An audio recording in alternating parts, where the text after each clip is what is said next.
नमस्कार, स्वागत है आपका। पांच का प्रहार देख रहे हैं आप। मैं हूं आपके साथ अनामिका पांडे। पांच का प्रहार में आज बात महिलाओं के अधिकार की बात करने वाले उन लोगों से सवाल करेंगे जो महिलाओं के अधिकार की बात तो करते हैं, महिला हित का दम तो भरते हैं, लेकिन असल मायने में काम करने की बात जब बारी आती है तो कहीं कोई दिखता नहीं है। देश में महिलाओं के खिलाफ अपराध के मामलों में क्या कोई कमी आई है? क्या महिला सुरक्षा के लिए उठाए गए कदम और कड़े कानूनों की धमक उन लोगों तक पहुंच पाती है जिनकी मानसिकता ही विकृत है? और ऐसे विकृत मानसिकता के लोग किसी एक राज्य में नहीं पाए जाते हैं, बल्कि देश के लगभग हर राज्य से हैवानियत के ऐसे मामले सामने आते रहते हैं। आज पांच का प्रहार में हम बात भले ही राजस्थान की करें, लेकिन बिहार, पश्चिम बंगाल, मणिपुर के मामले की अनदेखी नहीं की जा सकती है। राजस्थान में गर्भवती महिला को निर्वस्त्र कर घुमाया गया। जब तक वीडियो वायरल नहीं हुआ, सरकार और सिस्टम सोते रहे। जैसे ही वो शर्मनाक वीडियो सोशल मीडिया पर सामने आया, राजस्थान के मुख्यमंत्री हरकत में आए और पीड़िता से मुलाकात कर नौकरी और मुआवजे का ऐलान कर दिया। लेकिन सवाल अभी भी वही है कि महिलाओं के खिलाफ बढ़ रहे अपराध पर लगाम कब लगेगी? क्या महिला के खिलाफ हिंसा और हैवानियत जैसे मामले में राजनीतिक दल सिलेक्टिव हैं? मतलब जहां अपनी पार्टी की सरकार है वहां सब अच्छा दिखता है, लेकिन जहां आपकी सरकार नहीं वहां महिला हित और अधिकार की बात करने लगते हैं और सवाल उठाने लगते हैं। मतलब महिला का हित राजनीतिक दलों के हाथ की कठपुतली बन गया है। मनचाहा मुद्दा उठाया, नहीं तो मामला आया गया हो गया। देश की जानी मानी नेता एक राज्य में लड़की हूं, लड़ सकती हूं का नारा देती हैं और नारा लगाते थकती नहीं है, लेकिन जहां अपनी पार्टी की सरकार है वहां महिला अपराध पर एक शब्द नहीं बोलती हैं।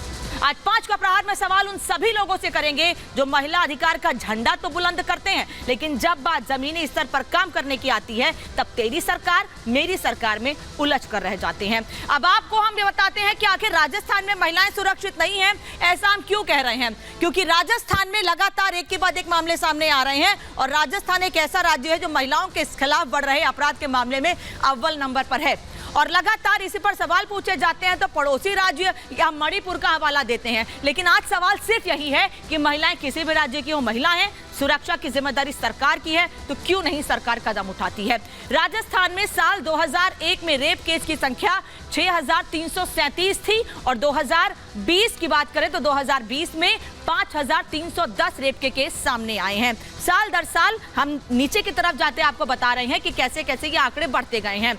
2019 में 5997 मामले सामने आए थे और 2018 में 4335 मामले सामने आए थे। यानी 21 से लेकर 18 तक 21 मामले सबसे ज्यादा थे और 18 और 17 का आंकड़ा दिखाएं तो 17 में 3305 मामले थे। तो जैसे जैसे साल बढ़ते गए वैसे वैसे आंकड़े जरूर बढ़ते गए, लेकिन उसके बाद भी कोई बहुत ज्यादा ठोस कदम सरकार की ओर से नहीं उठाए गए हैं। इसीलिए बार बार यह कहा जाता है कि राजस्थान में महिलाओं के खिलाफ अपराध के मामले लगातार बढ़ते जा रहे हैं। और अगर किसी और राज्य में यह मामला सामने आता है तो सवाल आप उठाते हैं, महिला हित की बात करते हैं। आपकी सरकार है, फिर चाहे राजस्थान में हो या बिहार में आपके गठबंधन के दल की सरकार है, वहां पर आपको सांप क्यों सूंघ जाता है? राजस्थान में बेटियों से अत्याचार हो रहा है। 29 अगस्त को बाड़मेर में चाकू की नोक पर नाबालिग से रेप की घटना को अंजाम दिया गया। 10 अगस्त को जयपुर में 7 साल की बच्ची से दरिंदगी का मामला सामने आया। वहीं दूसरी ओर 13 अगस्त को दौसा में नाबालिग के साथ गैंगरेप का मामला सामने आया। एक एक करके घटनाएं आपको बता रहे कि पिछले एक महीने में कितने मामले सामने आए हैं। 3 अगस्त को भीलवाड़ा में नाबालिग को रेप के बाद जिंदा जला दिया गया। तो ये ऐसे मामले हैं जो लगातार सामने आए हैं एक महीने में। ये तो हमने एक महीने की बात की है, लेकिन अगर हम ओवरऑल बात करें अब तक राजस्थान में क्या स्थिति है, ये हमने आपको दिखा दिया है कि 2021 से लेकर 2018 या उल्टा बोले 2018 से 2021 तक मामले इतने सामने आए हैं कि आप गिनने बैठेंगे लेकिन गिनती कम पड़ जाएगी। इसीलिए आज पांच का प्रहार में कुछ सवाल पूछ रहे हैं और उन सवालों का जवाब आज पांच का प्रहार में लेंगे कि आखिर सरकारें कर क्या रही हैं। पहला सवाल ये कि राजस्थान में महिलाओं की सुरक्षा क्या भगवान भरोसे है? दूसरा सवाल ये कि महिला से बर्बरता पर 2 दिन पुलिस सोती क्यों रही? तीसरा सवाल ये कि मणिपुर में सियासत करने वाले राजस्थान पर चुप क्यों हैं आखिर? चौथा सवाल यह कि महिलाओं की सुरक्षा पर सियासत आखिर कब तक होती रहेगी? और पांचवा सवाल यह कि राजस्थान में आखिर महिलाएं कैसे महफूज होंगी? इन सभी सवालों का जवाब लेंगे, लेकिन आज बार बार कह रही हूं, आज बात सिर्फ राजस्थान की नहीं होगी। जहां जहां महिलाओं के साथ अपराध के मामले लगातार सामने आ रहे हैं उन सभी राज्यों की होगी। एक रिपोर्ट देखिए।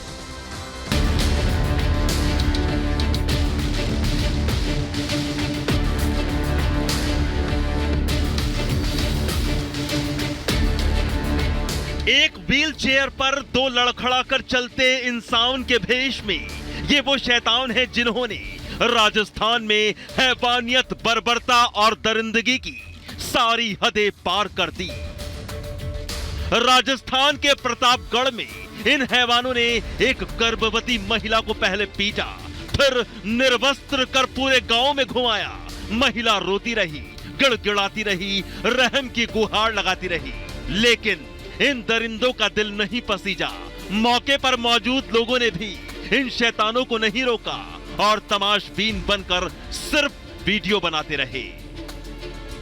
जिस मकान को मैं दिखा रहा हूं ये वही मकान है जहां एक उस महिला को निर्वस्त्र करके घुमाया गया, जो सिर्फ चीखती रही, चिल्लाती रही, लेकिन कोई बचाने के लिए नहीं आया। बाकायदा उसका वीडियो शूट किया गया था, 100 से ज्यादा लोग थे और ये वही लोकेशन है जब उस महिला के वस्त्रों का चीरहरण लोग कर रहे थे और यहीं से ही उसको चीरहरण करते हुए आगे की तरफ लेकर के जाया गया। यहाँ इस तरीके से वो पूरी तरीके से यहाँ से निकलती हुई आगे की तरफ जाती है, मिन्नतें करती है अपनी इज्जत बचाने के लिए, अपनी आबरू बचाने के लिए, लेकिन इसी तरीके से दौड़ाया जाता है निर्वस्त्र करके और यहीं से आगे की तरफ जो ये आसपास के मकानात हैं वहाँ घुमाया जाता है। यानी कि उसको सजा दी जाती है और सजा क्यों दी जाती है?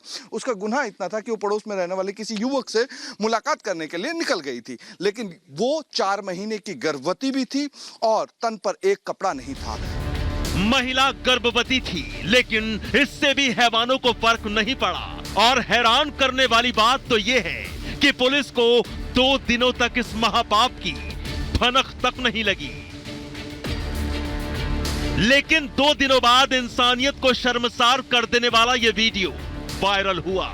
तब जाकर गहलोत की पुलिस हरकत में आई और जांच पड़ताल शुरू हुई तो पता चला पीड़ित आदिवासी समाज से है और उसके ससुराल वालों ने पीटने के बाद उसे निर्वस्त्र कर घुमाया और ऐसा सिर्फ इसलिए क्योंकि महिला साल भर पहले ससुराल से चली गई थी और लौटकर वापस आई तो उसके पति ने पहले पीटा, निर्वस्त्र कर पूरे गांव में घुमाया और वीडियो भी बनाया। लेकिन वीडियो वायरल हुआ तो राजस्थान ही नहीं पूरे देश में हड़कंप मच गया और राजस्थान पुलिस की भी नींद टूटी। कल देर रात महिला की शिकायत पर FIR दर्ज की गई और 11 आरोपियों को गिरफ्तार किया गया। एक वीडियो वायरल हुआ, उसमें एक प्रेग्नेंट महिला को नंगे से घुमाया है। उसमें 3 मेन मुलजिम में हमको डिटेन कर लिया है। वो पकड़ते वक्त उन्होंने भागने के लिए कोशिश किया, उसमें उनको चोट लगी है। 11 आरोपी पुलिस के शिकंजे में हैं। जांच के लिए SIT गठित की गई है, लेकिन महिला से हैवानियत और बर्बरता पर गुस्सा फूट पड़ा। महिलाओं के खिलाफ बढ़ते अत्याचार पर बीजेपी ने राजस्थान की गहलोत सरकार को सवालों के कटघरे में खड़ा कर दिया। जब आप अपने आप को इस बात से संतुष्ट कर लें कि ऐसा हो ही नहीं रहा, अगर आप अपनी आंख पे पट्टी ही बांध लें तो उसके बाद कहां से सुधार हो सकता है? तो बार बार मुख्यमंत्री जी अलग अलग बहाने लेकर आते हैं कि इस कारण से ये दुष्कर्म की संख्या यहाँ पे ज़्यादा है या इस कारण से, जैसे मैंने कहा, सब पे आरोप लगा रहे हैं, लेकिन खुद की इमेज बना के रखने के लिए वो लगे हुए। इसको हमारे प्रधानमंत्री जी कंपेयर करे थे मणिपुर से। राजस्थान, छत्तीसगढ़ राजनीति हो रही थी वहाँ पे भी। मैं कहना चाहूँगा प्रधानमंत्री जी को कि आपके दिमाग में हर बात वो क्यों रहती है? जब मणिपुर तो जल रहा था, वहाँ जो 2 बच्चियों का जो निर्वस्त्र करके घुमाया गया और रेप किया गया और महीना 2 महीना मालूम नहीं पड़ा आपको।